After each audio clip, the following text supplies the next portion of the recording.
1856 se aprobó una de las constituciones de menor duración, pero de enorme impacto político e ideológico, inspirada en gran medida en el Estatuto Provisorio de 1855, de filiación liberal, criticada por las huestes conservadoras como fruto de una convención y derogada por el propio presidente que la había promulgado, Ramón Castilla. En este video hablaremos sobre la Constitución peruana de 1856. La Constitución de la República Peruana de 1856 fue la sexta constitución política que rigió en el Perú, elaborada y aprobada por una asamblea constituyente que con el nombre de Convención Nacional se reunió en Lima en 1855, luego del triunfo de la Revolución Liberal sobre el gobierno de José Rufino Echenique. Fue promulgada el 19 de octubre de 1856 por el presidente provisorio de la República, Mariscal Ramón Castilla. Tuvo una tendencia marcadamente liberal, antimilitarista, descentralista y un sesgo anticleral, que suscitó la Guerra Civil de 1856 a 1858.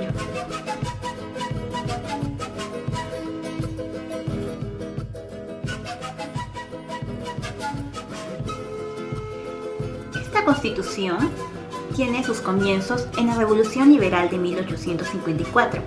Comenzó con los brotes de revolución y, en Arequipa, Castilla se adueña de la insurrección.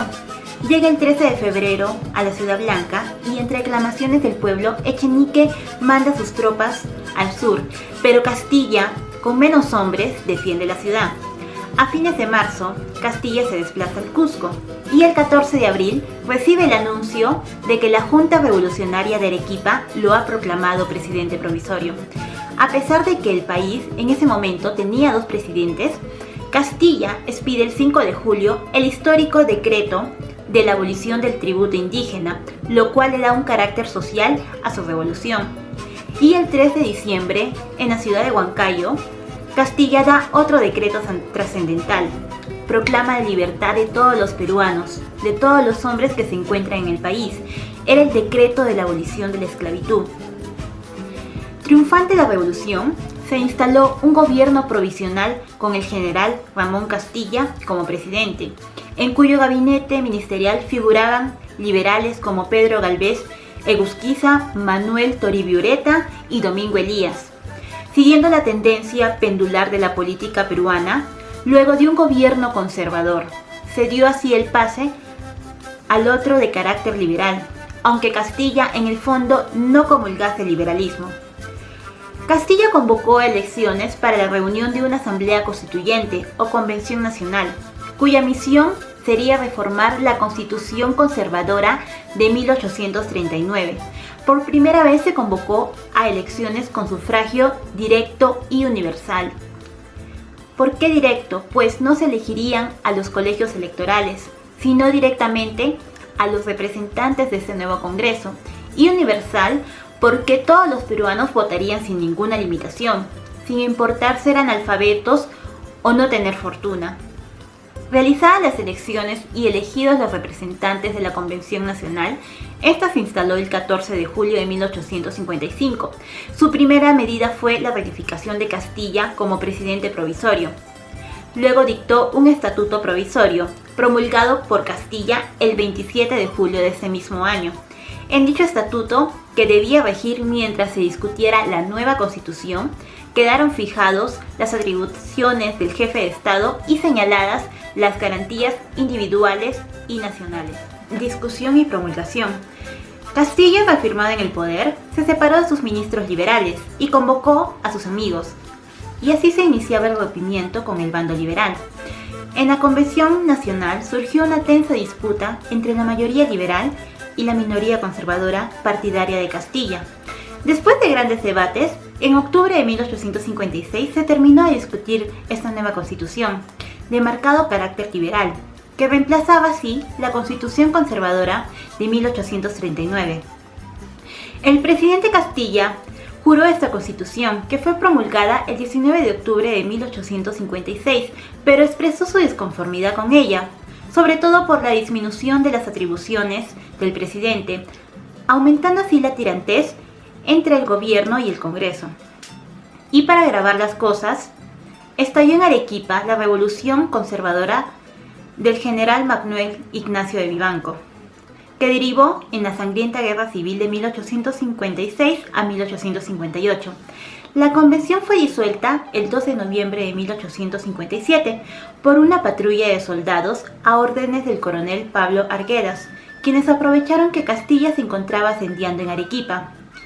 Si bien Castilla condenó este acto, era evidente que tal situación le convenía, tanto que una vez que retornó a Lima, no restituyó el Parlamento e incluso envió al destierro a los principales líderes liberales.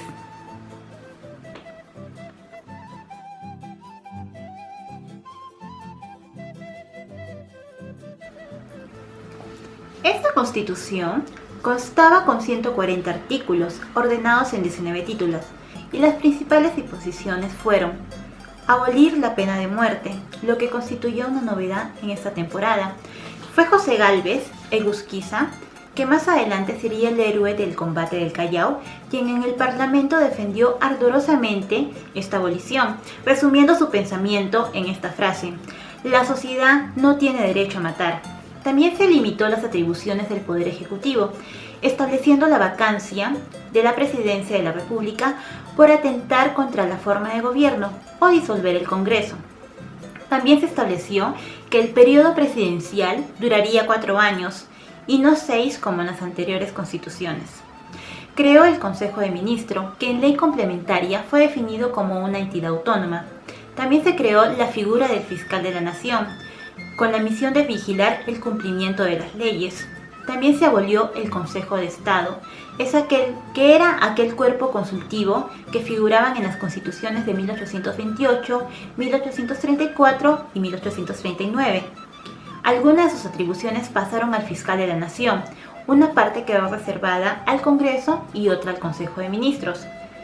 Definió al Poder Legislativo como la reunión de los representantes de la nación, reunidos en el Congreso de la República, dividida en 2 cámaras, la de senadores y la de diputados, pero igualó a ambos en cuanto a su origen y cualidades.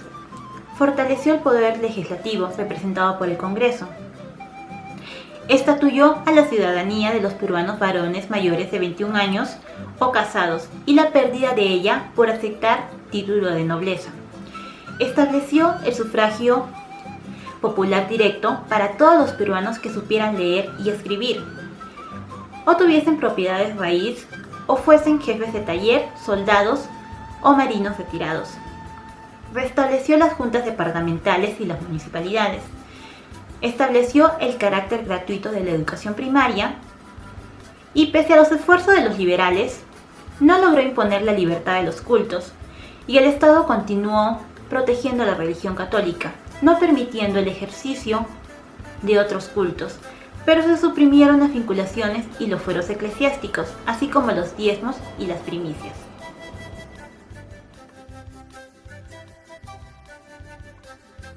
Derogación.